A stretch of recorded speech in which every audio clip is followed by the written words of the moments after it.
4 years ago, as Broken Hill suffered through a water shortage, an irrigator back up the river system pumped during a ban.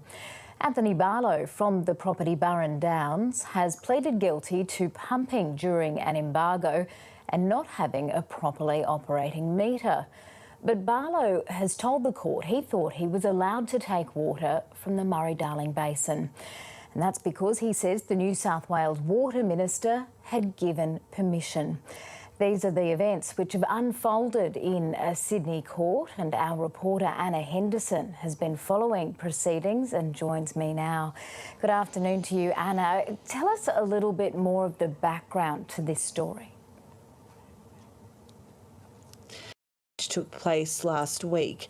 Barlow was in the Mungandai area near the New South Wales-Queensland border when he turned the pumps on his property in 2015. That was in mid-May. At the time, there was a ban on irrigating, a ban on pumping for irrigation in the Barwon River. But he says that he went to a water users meeting which involved the former Water Minister in New South Wales, Kevin Humphries, and at that meeting, Kevin Humphries told a group of water users that the embargo had been lifted and they were able to pump. So he told the court that while he accepts responsibility for taking the water while there was a ban on, and for the fact that his meter was not operating properly, there were mitigating circumstances. And at the same time, when you look at the map and look at the distances between some of these places, you can see, and the court heard, that in fact he was near the Queensland-New South Wales border, but the impact of the ban and the reason it was in place is because there was a major water shortage in Broken Hill, which had impacted on the Menindee Lakes. And so that was the reason why, at the time, the state government said it wasn't available for irrigators to take water from that part of the system. And so what has been the response from Kevin Humphries about the comments attributed to him in court? Well, these matters were first raised in a Four Corners report in 2017, which looked at the compliance level in the Murray-Darling Basin. And at that time, Kevin Humphries said that he did not agree with the account that he had told those water users that they could in fact pump, that the embargo had been lifted. And since that point, a further investigation took evidence from him. Again, he denied having said that, and further, he wasn't questioned as part of this court proceeding. The ABC did contact him for comment again, and he declined to comment while the court proceedings were on foot. But certainly in the past, he has rejected the idea that he made these comments, and he has said in the past that he didn't feel that he left that impression with the water users at that meeting. And so, Anna, what significance does this case have for the current political time?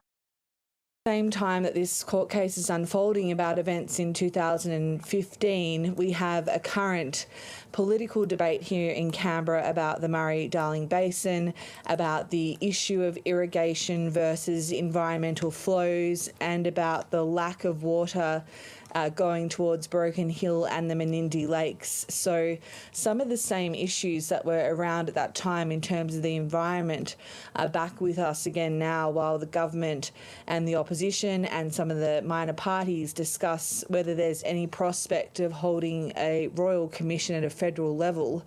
Now, Barnaby Joyce, Nationals backbencher, was the former water minister responsible for this portfolio, and he was asked in an earlier interview with Patricia Carvelis on News Channel what his thoughts were about what's unfolded in court and whether or not he thinks that this is a widespread issue. This is what he had to say. If you break the law, you break the law and you suffer the consequences. And what's always disturbed me, Patricia, is somehow this inference that, I had prior knowledge or was conspiring. I mean, in fact, it's the other way around. Our office was getting information and relaying it back to the proper authorities for them to go and check, and that most certainly is the case. What we also see is this is one person on 3 instances who broke the law. What we have seen from others is this belief that all water that is extracted by an irrigation licence is somehow stolen. That is not. those people complying with the conditions of their licence. Now, Kirsten, we have had a statement late this afternoon from the New South Wales Labor Party. They're now putting pressure on the coalition state government to provide more information about what took place in that water users meeting. The court proceedings heard that there were minutes taken in the meeting which did accord with Anthony Barlow's account of what happened.